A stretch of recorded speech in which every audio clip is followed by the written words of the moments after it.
प्रभु महान है, सर्वशक्तिमान है। और आज जैसे ही हम अपने दिन की शुरुआत करते हैं, हम अपने आप को उस महान और सर्वशक्तिमान ईश्वर के चरणों में समर्पित करें। आपको आज के दिन की शुभकामनाएं देना चाहता हूं कि आपका दिन मंगलमय हो, शुभ हो, और जो भी आप करना चाहते हैं प्रभु की कृपा के अनुसार संपन्न हो जाए। आज हम विचार करें, मनन चिंतन करें कि हम आध्यात्मिक जीवन में आगे कैसे बढ़ सकते हैं। बहुत से लोग आध्यात्मिक जीवन में आगे बढ़ना चाहते हैं, लेकिन ये नहीं जानते कि हम क्या करें। इसके कई पहलू हैं, और आंतरिकता को बढ़ावा देने के लिए हमें अंतर्दृष्टि की जरूरत है, और हमें अंतर्दृष्टि को क्रियाशील करना है। तभी हम लोग आंतरिकता में और आध्यात्मिकता में, आत्मिकता में आगे अपने जीवन में बढ़ सकते हैं। कुछ लोग सोचते हैं कि हम अपने शरीर को वश में करने से आत्मिक बनते हैं। इसके लिए हमें अपने आंतरिक स्वभाव को बदलने की आवश्यकता है। शारीरिक वासनाओं एवं कामनाओं पर नियंत्रण रखना भी अति आवश्यक है, यदि हम लोग आध्यात्मिकता में आगे बढ़ना चाहते हैं। तो आइए हम लोग देखें कौन कौन से ऐसे पहलू हैं जो हमारी सहायता कर सकते हैं, जो हमारी मदद कर सकते हैं कि हम प्रभु के साथ जीवन बिता सकें और आत्मिकता और आध्यात्मिकता में आगे बढ़ सके। सबसे पहली बात है कि हमें प्रभु के साथ मित्रता को बढ़ाना है। हमें प्रभु के मित्र बनना है, और हमें प्रभु के साथ साथ चलना सीखना है और प्रभु के साथ जुड़े रहना है। जैसे हम संत यूहन्ना के सुसमाचार 15 अध्याय और 5 वाक्य में पढ़ते हैं। प्रभु यीशु कहते हैं, मैं दाखलता हूं और तुम डालियां हो। जो मुझ में रहता है और मैं जिसमें रहता हूं वही बहुत फलता है, क्योंकि मुझसे अलग रहकर तुम कुछ भी नहीं कर सकते। और प्रभु के साथ जुड़ने से ही आध्यात्मिक जीवन वास्तविक अर्थों में पनपता है। हालेलुया। हम लोग प्रभु के साथ जुड़े रहें, और जब तक हम प्रभु के साथ जुड़े रहते हैं तो तब तक हमारा आध्यात्मिक जीवन, आत्मिक जीवन भी पनपता है। नहीं तो हम लोग प्रभु से दूर हो जाते हैं, अपने कई गुनाह गलतियों के कारण, अपने पापों के कारण, अपने ऐसे विचारों के कारण जो हमें प्रभु के साथ जुड़ने नहीं देते हैं, तो हम प्रभु से दूर हो जाते हैं। और प्रभु कहते, जब तक आप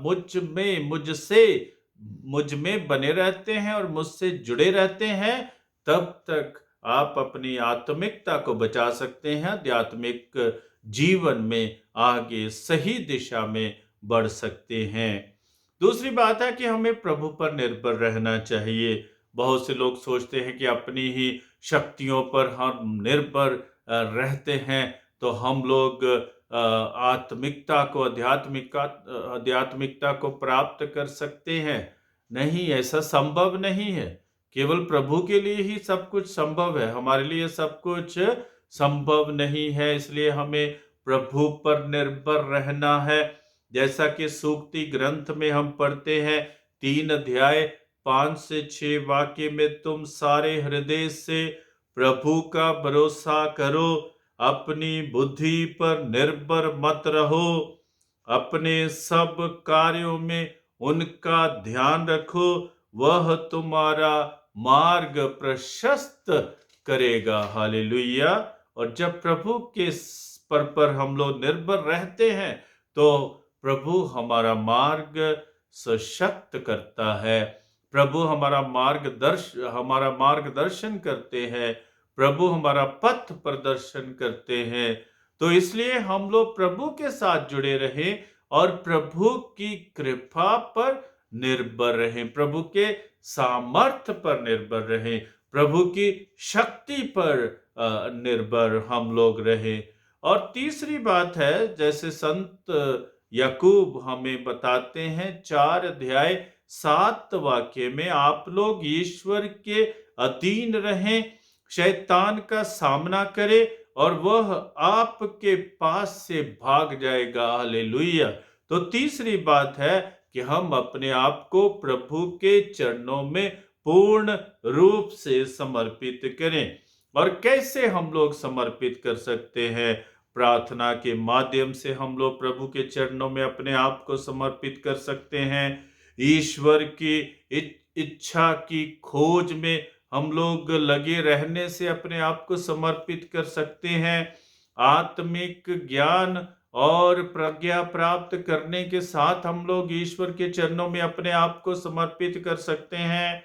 उपवास और त्याग के माध्यम से हम लोग अपने आप को प्रभु के चरणों में समर्पित कर सकते हैं। और प्रभु के निर्णय का इंतजार करने से हम लोग प्रभु के चरणों में अपने आप को समर्पित कर सकते हैं। इसलिए प्रभु के चरणों में समर्पित करें यदि हम लोग आध्यात्मिक रास्ते पर, आत्मिक रास्ते पर आगे बढ़ना चाहते हैं। और चौथी बात है, एकांत का सहारा ले। प्रभु यीशु एकांत में जाकर प्रार्थना किया करते थे, पिता ईश्वर के साथ जुड़े रहते थे, वार्तालाप करते थे, अपनी बातों को पिता ईश्वर के सामने रखते थे और पिता ईश्वर की बातों को सुनते थे। और प्रभु यीशु ऐसे ही प्रार्थना करते थे और पिता के साथ जुड़े रहते थे और प्रभु के सामने आंतरिक रूप से शांत होना एक गंभीर और महान चुनौती भी है। हम लोग बहुत बार शांत नहीं हो पाते हैं, मौन नहीं हो पाते हैं, आंतरिक रूप से हम लोग मौन नहीं हो पाते हैं। लेकिन हम मौन होकर, शांत होकर, आत्मिक रूप से, आध्यात्मिक रूप से, आंतरिक रूप से शांत होकर हम लोग प्रभु के चरणों में बैठे। हम लोग संत मार्कुस से सुसमाचार में 6 अध्याय और 31 वाक्य में पाते हैं, तब ईसा ने उनसे कहा, तुम लोग अकेले ही मेरे साथ निर्जन स्थल चले आओ और थोड़ा विश्राम कर लो। हालेलुया। तो प्रभु कहते हैं कि मेरे साथ अकेले में आओ, मेरे साथ शांत होकर आओ, मेरे साथ मौन होकर आओ, ताकि हम बातचीत कर सके, ताकि हम एक दूसरे को सुन सके। जब हम जो है मौन है, शांत है, तो हम हृदय की बातों को सुनेंगे, ना कि इस मुख के बातों को। तो हम लोग हृदय से जो है एक दूसरे को सुन सकते हैं जब हम मौन रहते हैं, जब हम लोग शांत रहते हैं। इस तो प्रभु भी हमारा आह्वान करते हैं कि शांत होकर अकेले में मेरे साथ आओ, मेरे पास आओ। और पांचवी बात है, आत्म नियंत्रण रखें, आत्म संयम रखें। ये एक गहरा संघर्ष है, बहुत बार बहुत कठिन है आत्म संयम रखना और आत्म नियंत्रण रखना। लेकिन ये अनुशासित होने के लिए बहुत जरूरी है। हम लोग तिमोथी के दूसरे पत्र में पढ़ते हैं 1 अध्याय 7 वाक्य में, ईश्वर ने हमें भीरुता का नहीं बल्कि सामर्थ्य, प्रेम तथा आत्म संयम का मनोभाव प्रदान किया है। हालेलुया।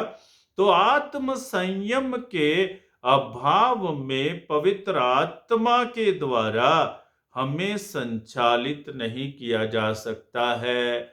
जब हम अपने आप पर आत्म संयम रखते हैं, अपने आप में आत्म संयम रखते हैं, तो हम पवित्र आत्मा को अपने जीवन में प्राप्त करते हैं। सूक्ति ग्रंथ 25 अध्याय 28 वाक्य में हम पढ़ते हैं, जिस व्यक्ति में आत्म संयम नहीं, वह उस नगर जैसा है जिसकी 4 दीवारी गिरा दी गई है। तो हम कैसे हैं? हम कैसे, जब हम में आत्म संयम है तभी हम आध्यात्मिकता में आगे बढ़ सकते हैं, तभी हम आत्मिकता में आगे बढ़ सकते हैं। छठा जो बिंदु है वो ये है कि हम स्वीकार करें, जो भी हमारे जीवन में होता है उसे हम स्वीकार करें। प्रवक्ता ग्रंथ में हम पढ़ते हैं 2 अध्याय 4 वाक्य में, जो कुछ तुम पर बीतेगा उसे स्वीकार करो तथा दुख और विपत्ति में धीर बने रहो। हालेलुया। जो भी बीतता है हमारे जीवन में उसे हम स्वीकार करते हैं तो हम आध्यात्मिकता में आगे बढ़ते जाते हैं। और सातवीं बात है, प्रभु की तरफ कान लगाएं, प्रभु की बातों को सुने, प्रभु के विचार को सुने, प्रभु के वचन को सुने।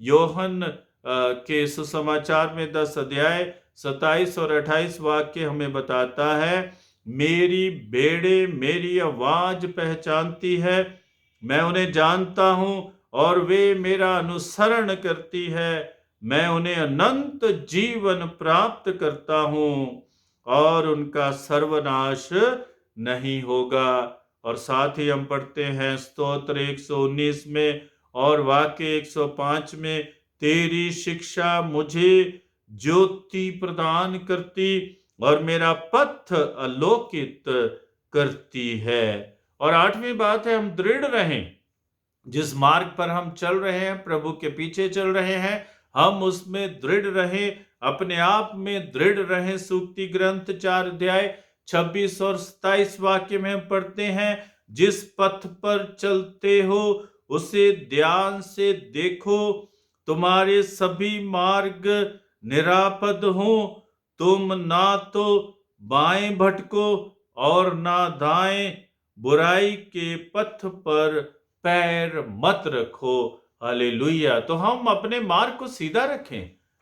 हम लोग सुसमाचार में पढ़ते हैं कि टेढ़े मेढ़े रास्ते सीधे किए जाए, क्योंकि प्रभु का राज निकट है। पश्चाताप करें क्योंकि प्रभु का राज निकट है। और यदि हम लोग आध्यात्मिकता में वास्तविक रूप में आगे बढ़ना चाहते हैं तो हमें अपने आप को बिल्कुल शांत रखते हुए और अपने जीवन में आगे बढ़ना है। और हमें जो है, अपने जो बिंदु है, जो उद्देश्य है, उसे प्राप्त करने के लिए सीधे चलते रहना, ना दाएं देखे ना बाएं देखे, बुराई से दूर रहे, लेकिन भलाई के साथ और अच्छाई के साथ हम अपने जीवन में आगे बढ़ते जाएं।